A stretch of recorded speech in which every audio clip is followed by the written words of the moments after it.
ములుగు జిల్లా బోధపురం గ్రామం వద్ద మంత్రి సీతక్క కాన్వాయ్ను విద్యార్థులు గ్రామస్తులు అడ్డుకున్నారు. శిథిలావస్థలో ఉన్న స్కూల్ బిల్డింగ్ను కట్టించాలని విద్యార్థులతో కలిసి గ్రామస్తులు రోడ్డుపైకి వచ్చారు.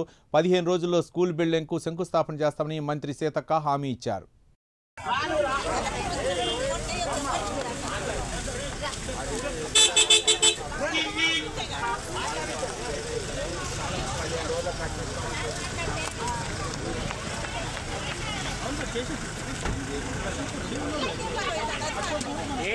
వెరీ గుడ్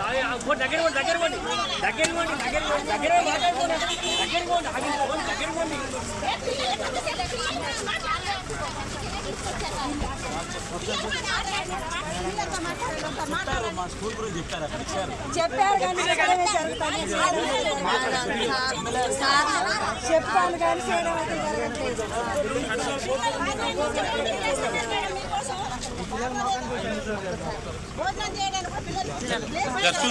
ఒకసారి చూడండి, నేను చూసాడు కాదమ్మా. చిన్న 4 గంటలకు మనం ఇక్కడ శాంక్షన్ ఇస్తాం. 15 రోజులలో ముగ్గు పోయిస్తాం.